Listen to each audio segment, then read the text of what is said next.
What if the next chapter of the British monarchy wasn't shaped by a coronation ceremony, but by a private decision made behind closed palace doors?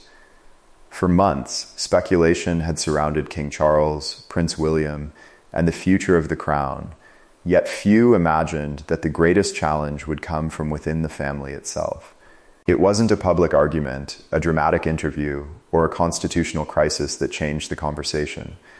Instead, it was one quiet decision that forced senior royals to reconsider what the future monarchy should represent.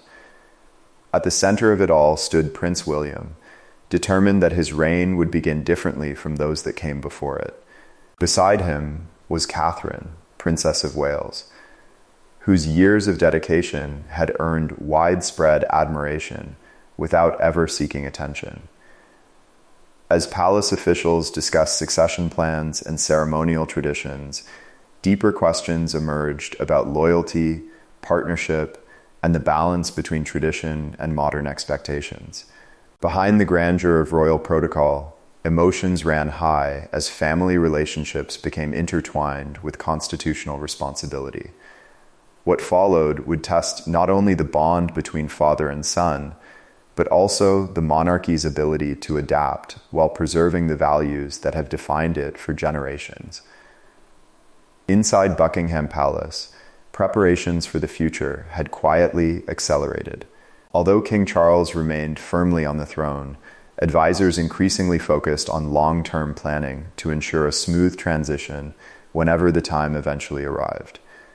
Meetings involving senior household officials examined everything from ceremonial procedures to public expectations surrounding the next reign. Among the many topics discussed was Catherine's future role as queen. Unlike previous generations, public interest extended beyond the future king alone. Catherine's calm leadership, charitable work, and steady presence had earned enormous respect both inside Britain and around the world. Palace advisors understood that any future coronation would naturally draw attention to the partnership between William and Catherine rather than focusing on a single individual. While these conversations remained confidential, they reflected a changing monarchy adapting to a different era. The institution faced the challenge of honoring centuries of royal tradition while also recognizing the expectations of a modern public that increasingly viewed leadership as a shared responsibility.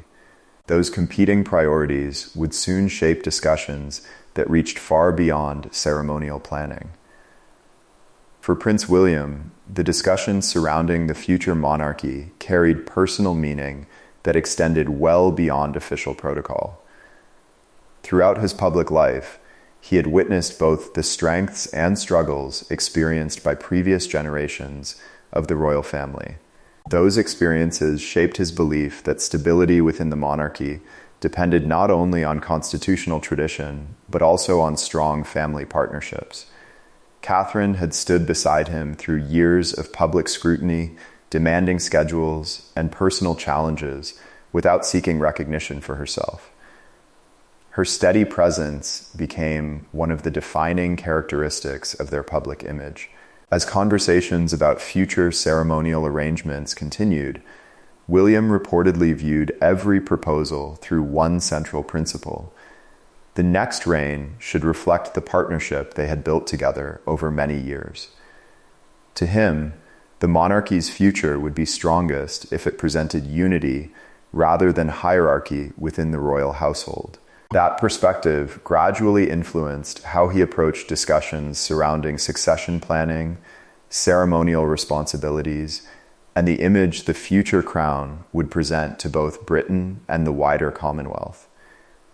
While official planning continued, Princess Anne quietly remained one of the most experienced voices within the royal family. Decades of public service had earned her a reputation for practicality, discipline, and an unwavering commitment to duty. Unlike many public figures, Anne rarely sought attention, preferring careful preparation over dramatic statements. Her understanding of royal tradition gave significant weight to her opinions whenever constitutional questions arose. As conversations about future ceremonial arrangements developed, Anne reportedly encouraged a balanced approach that respected history without ignoring the realities of a changing monarchy. She recognized that public confidence depended upon consistency, fairness, and clear communication. At the same time, she appreciated the strong partnership William and Catherine had established through years of service together. Although Anne rarely expressed her views publicly, her advice often emphasized preserving institutional stability while ensuring future decisions reflected both tradition and contemporary expectations. In many ways, she represented the bridge between generations, helping the monarchy navigate the delicate balance between its historic foundations and its evolving future. As discussions progressed, it became increasingly clear that the future of the monarchy involved far more than ceremonial details or constitutional procedures. Public expectations had evolved significantly, with many people viewing William and Catherine as a partnership that would define the next generation of royal leadership. Palace officials understood that every decision surrounding the future coronation would inevitably be interpreted as a reflection of the monarchy's broader values. Questions about symbolism, recognition, and continuity became inseparable from questions about family relationships and public trust. Although no final decisions had yet been announced, the conversations themselves highlighted the institution's ongoing effort to balance centuries-old customs with modern expectations. For King Charles, preserving continuity remained an understandable priority after waiting decades to begin his own reign. For William, however, preparing for the future also meant ensuring that the principles guiding his eventual reign reflected the partnership he believed had strengthened both his family and his public service. The choices made during these private discussions would eventually shape not only a future coronation, but also the public image of the monarchy for years to come. As planning discussions continued, attention gradually shifted away from ceremonial schedules and toward the relationships shaping the future monarchy. Every major royal transition depends not only on constitutional procedure, but also on public confidence. And palace advisors understood that perception would be just as important as protocol. William remained focused on one principle: the next reign should present a united partnership from its very beginning. Catherine never sought to become the center of attention, yet years of consistent public service had naturally placed her among the most respected members of the royal family. That growing admiration brought both opportunity and pressure. Supporters viewed her as a symbol of stability, while others worried that intense public popularity could unintentionally overshadow the early years of King Charles's reign. Those concerns quietly influenced conversations behind palace walls, creating an atmosphere where every proposal carried political as well as personal consequences. What had begun as routine planning slowly evolved into a broader discussion about legacy, succession, and how the monarchy could maintain unity while preparing for inevitable generational change. Away from official meetings, William and Catherine reportedly approached the situation with remarkable calm. Rather than responding to speculation or allowing public opinion to shape their decisions, they remained focused on the responsibilities that had defined their work for years. Catherine continued attending engagements, supporting charities, and carrying out royal duties with the same measured approach that had earned widespread respect. William, meanwhile, viewed every decision through the lens of long-term stability rather than short-term headlines. Their conversations reportedly centered on protecting the institution rather than winning personal victories. They understood that disagreements within the royal family could easily become public spectacles if handled carelessly. For that reason, discretion became their greatest strength. Instead of encouraging confrontation, they relied on careful preparation, respectful dialogue, and thoughtful planning. This quiet approach reinforced the public image they had cultivated over many years, a partnership built on mutual trust, shared responsibility, and an understanding that personal emotions should never outweigh the larger interests of the crown. As different viewpoints emerged, senior advisors found themselves balancing two equally important responsibilities. On one hand, they sought to preserve centuries of royal tradition that had guided previous successions. On the other, they recognized that the monarchy could not ignore changing public expectations. Modern audiences increasingly viewed William and Catherine as a team rather than separate ceremonial figures, making any future coronation likely to reflect that perception. Princess Anne's experience proved valuable during these discussions. Her decades of royal service provided historical perspective while reminding everyone that stability often depends upon thoughtful compromise rather than dramatic change.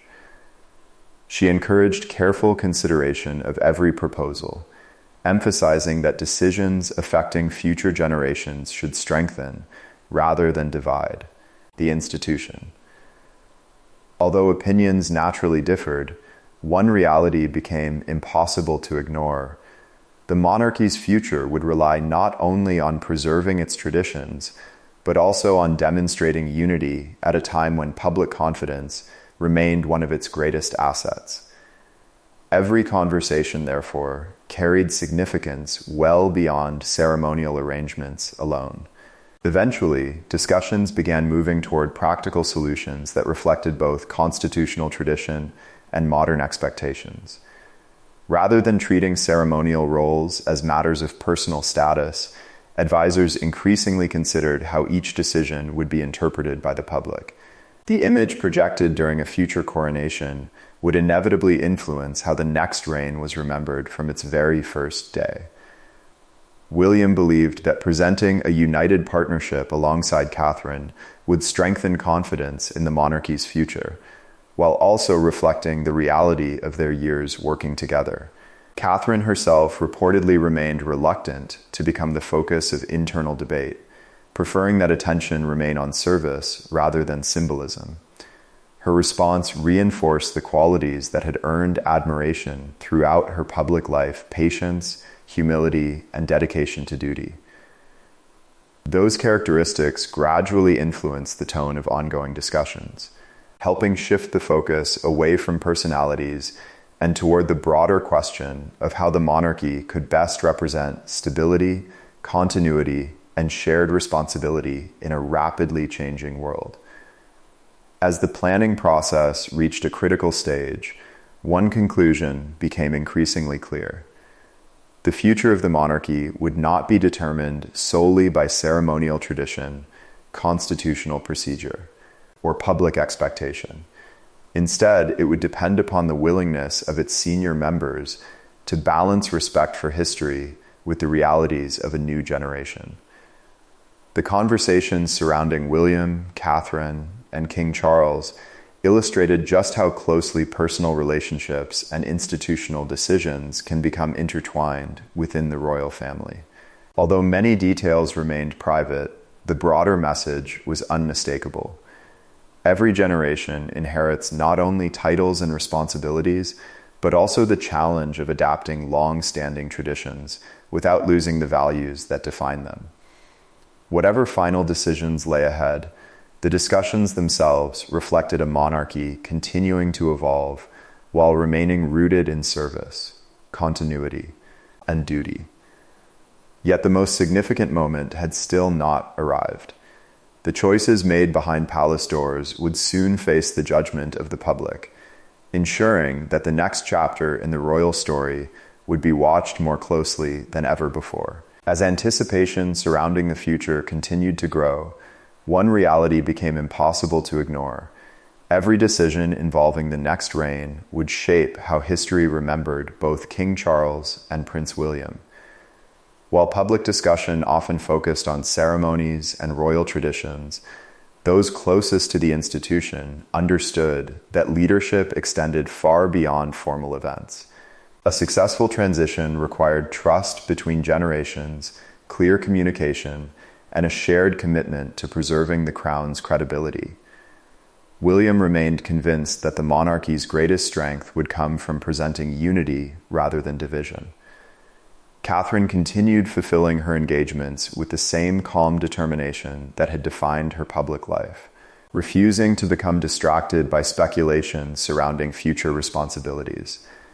Meanwhile, senior palace officials worked quietly to ensure that preparations reflected both constitutional requirements and the expectations of a modern audience. Rather than viewing the future as a competition between two reigns, many advisors increasingly saw it as an opportunity to demonstrate continuity across generations. The challenge was no longer deciding who would eventually wear the crown, but how that moment could strengthen confidence in the institution itself. As discussions moved closer to their conclusion, emphasis shifted toward finding common ground rather than defending individual positions. The monarchy had weathered many periods of uncertainty throughout its history, often emerging stronger when compromise replaced confrontation. That lesson remained relevant as senior members of the royal family considered the path ahead. King Charles understood the importance of protecting the traditions inherited from previous generations, while William looked toward the future with an emphasis on partnership and shared responsibility. Although their perspectives naturally differed, both recognized that public confidence depended upon demonstrating stability during times of change. Catherine's role throughout these developments remained characteristically understated. She continued focusing on public service instead of palace politics, allowing her actions to speak more loudly than any public statement ever could. Her approach reinforced the image that had earned admiration across Britain and the Commonwealth, a future queen defined not by ceremony alone, but by consistency, compassion, and quiet dedication. Those qualities helped shape the broader conversation about what modern royal leadership should represent. Beyond palace walls, interest in the monarchy's future continued to grow as commentators, historians, and royal observers reflected on how each generation inevitably leaves its own mark on the institution. Many pointed out that public expectations had changed dramatically over recent decades. Today's audiences increasingly valued authenticity, partnership, and visible commitment to public service alongside traditional royal ceremony. William and Catherine appeared well-positioned to represent those evolving expectations, having built their public roles through years of consistent engagement rather than dramatic gestures. At the same time, King Charles faced the unique challenge of establishing his own legacy after spending decades preparing to become sovereign. Balancing those two realities required careful judgment from everyone involved. The discussions surrounding future planning therefore became symbolic of a much larger question.